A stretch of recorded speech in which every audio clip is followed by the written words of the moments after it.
তন্দুরি চিকেনের নাম শুনলেই প্রথমেই কিন্তু আমাদের রেস্টুরেন্টের কথাটাই মাথায় আসে। কিন্তু এই রকম সুস্বাদু চিকেন তন্দুরি যে বাড়িতেই কয়েক মিনিটের মধ্যেই বানিয়ে ফেলা যায় সেটা কিন্তু আমরা অনেকেই জানি না। সেই সহজ রেসিপিটা নিয়েই আজকে হাজির হয়ে গেছি। মাত্র কয়েকটা উপকরণ, সঙ্গে কয়েকটা মিনিট, ব্যাস রেস্টুরেন্টের মতো তন্দুরি চিকেন বাড়িতেই তৈরি হয়ে যাবে। তন্দুরি চিকেন বানাতে কিন্তু খুবই সামান্য কিছু ঘরোয়া উপকরণ লাগে। প্রথমেই দেখো বেশি করে একটু টক দই নিয়ে নিয়েছি। টক দইয়ের পরিমাণটা কিন্তু একটু বেশি হতে হবে যাতে সমস্ত মশলাপাতিগুলো ওর সঙ্গে মিলেমিশে যায়। তারপরে দেখো একটু আদা রসুন বাটা দিয়ে দিলাম। আদা আর রসুনটা আমি অবশ্য শিলে বেটে নিয়েছি যাতে ওটা একটু জলটা কম থাকে, মানে একটু মাখো মাখো হয়। তারপরে দেখো দিয়ে দিলাম পরিমাণ মতো একটু লবণ, পরিমাণ মতো একটু হলুদ, একটু গোলমরিচ গুঁড়ো, আর এখন দিয়ে দিচ্ছি একটু গরম মশলা গুঁড়ো। সমস্ত কিছু কিন্তু ঘরোয়া মশলাই, যেগুলো সাধারণত আমাদের ঘরেই থাকে। আর দেখো দিয়ে দিলাম একটু ধনে গুঁড়ো, আর দিয়ে দেবো পরিমাণ মতো একটু জিরে গুঁড়ো। নর্মালি কিন্তু চিকেন রান্না করতে গেলে জিরে ধনে সমস্ত কিছু বেটেই দিই, কিন্তু এখানে গুঁড়োটা ব্যবহার করছি। সেটারও অবশ্যই কারণ আছে। তন্দুরি চিকেন বানাতে গেলে সমস্ত মশলা কিন্তু গুঁড়ো মশলাই ব্যবহার করতে হয়, না হলে যখন আমরা মশলাটা বাটি তখন কিন্তু ওটা জল জ্বলে থেকে যায়। এখানে কিন্তু জল জ্বলে থাকলে হবে না, মাখো মাখো একটা পেস্ট লাগবে। তারপরে দেখো শেষে দিয়ে দিলাম তন্দুরি মশলা পাউডার, মানে যেটা বাজারে এভারেস্টের তন্দুরি মশলা পাওয়া যায় সেই তন্দুরি তন্দুরি মশলাটা একটু বেশি করেই দিয়ে দিয়েছি। এবার সমস্ত কিছুকে ভালো করে ফেটিয়ে নিয়েছি। অবশ্যই সমস্ত মশলার সঙ্গে ভালো করে ফেটিয়ে নিতে হবে। এবার মশলার মধ্যে দিয়ে দিয়েছি চিকেনের পিসগুলো। এখানে আমার দুটো লেগ পিস সহ এমনি টুকরো টুকরো অনেক পিসই আছে। আর লেগ পিসে দেখো আমি এইভাবে কাট বসিয়ে নিয়েছি, তাতে কিন্তু ভেতর পর্যন্ত মশলাটাও যাবে আর সঙ্গে খুব সুন্দরভাবে সেদ্ধও হয়ে যাবে। মশলার সঙ্গে মাংসটাকে ভালো করে চটকে চটকে মেখে নিতে হবে। এবার ঢাকা দিয়ে আমি মোটামুটি 2 ঘন্টার জন্য ফ্রিজে রেখে দিয়েছিলাম। তোমরা যদি 2 ঘন্টার বেশি পারো তাহলে কিন্তু অবশ্যই 2 ঘন্টার বেশি রেখে দিও। এটা যতক্ষণ পর্যন্ত ম্যারিনেট করা থাকবে তত টেস্টটা বেশি ভালো হবে, মানে একদম ভেতর পর্যন্ত ম্যারিনেশনটা হয়ে যাবে। তাতে যে মশলার ফ্লেভারটা ওটা একদম ভেতর পর্যন্ত চলে যাবে। আজকের তন্দুরি চিকেনটা যেহেতু আমি সম্পূর্ণভাবেই মাইক্রো ওভেনে করছি, সেই জন্য দেখো মাইক্রো ওভেনেরই একটা কাটা নিয়ে নিয়েছি, মানে এটাই তন্দুরি চিকেন বানানোর জন্যই, যেটা আমার মাইক্রো ওভেনের সঙ্গেই ছিল। দেখো আমি সমস্ত চিকেনগুলোকেই খুব সুন্দর করে গুজে দিয়েছি। এই কাজটা একটু সাবধানতার সঙ্গেই করতে হবে। তোমাদের কাছে যদি এই কাটা না থাকে তোমরা কিন্তু বাজারে যে কাবাব তৈরি করে কাঠিগুলো থাকে ওই কাঠিগুলোতেও করতে পারো, তাতেও কিন্তু খুব সুন্দর এবং সহজভাবেই হয়। তোমাদের কাছে যদি মাইক্রো ওভেন না থাকে তাহলে কিন্তু তোমরা নর্মাল ওভেনেও চিকেন তন্দুরি বানিয়ে নিতে পারো। সেক্ষেত্রে কিন্তু এই কাটা কিংবা কাঠি কোনোটারই প্রয়োজন হবে না। আজ তো মাইক্রো ওভেনে তন্দুরি চিকেনটা বানানো দেখাচ্ছি।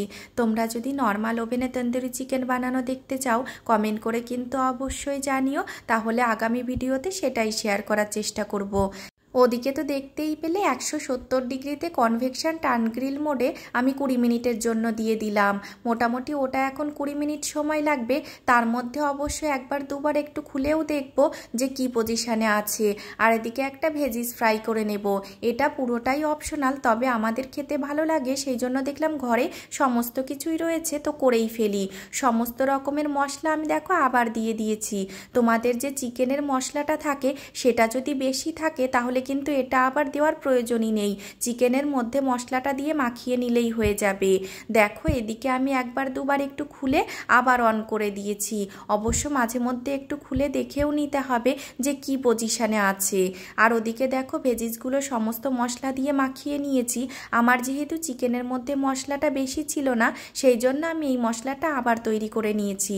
তোমাদের যদি চিকেনের মধ্যে যে মশলাটা দিয়েছিলে ওটা যদি অতিরিক্ত থাকে তাহলে এই ভেজিসগুলো ওটাতে মাখিয়ে নিলেই হয়ে যায়। এদিকে দেখো আমি এখন একটু বের করে এতে বাটার লাগিয়ে নেব যাতে ড্রাই না হয়ে যায়। আমি যেহেতু এতে কোনো রকম কোনো তেল ব্যবহার করছি না ওই জন্য কিন্তু আমি মাঝে মধ্যে একবার দুবার করে একটু বাটার ব্রাশ করে দিয়েছি।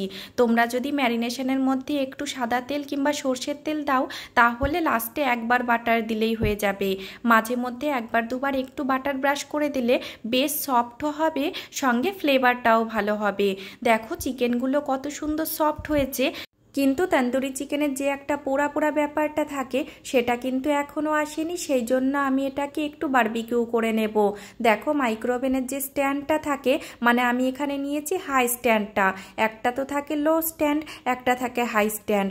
আমি হাই স্ট্যান্ডের উপর চিকেনগুলোকে ভালো করে পেতে দিয়েছি।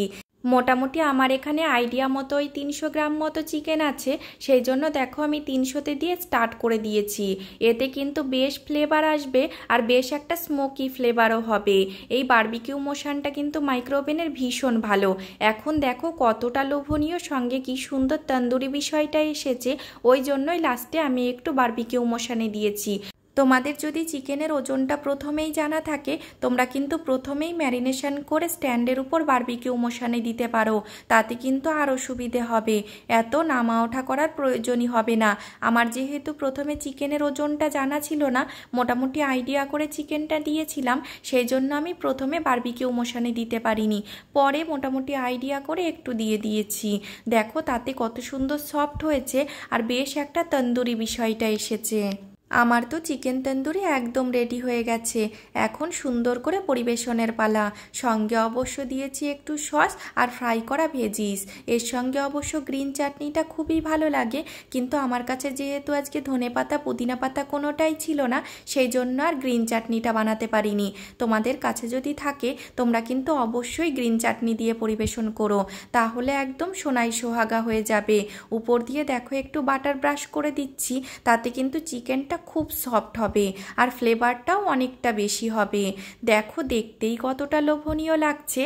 এটা কিন্তু রেস্টুরেন্টে কিনে খেতে গেলে বেশ পকেট হালকা হয়ে যেতে পারে, তার উপর এত সহজ পদ্ধতিতে তোমরা যদি বাড়িতেই বানিয়ে ফেলতে পারো তাহলে আর চিন্তা কিসের। আর তার উপর আবার নিজের হাতে রান্না করে কিংবা কোনো কিছু বানিয়ে বাড়ির সকলকে খাওয়ানোর কিন্তু মজাটাই আলাদা। এই রকম সুন্দর লোভনীয় খাবারের সঙ্গেই আজকের ভিডিওটা শেষ করছি। দেখা হবে অন্য কোনো নতুন ভিডিও নিয়ে। সম্পূর্ণ ভিডিওটিতে এভাবে পাশে থাকার জন্য অনেক অনেক ধন্যবাদ।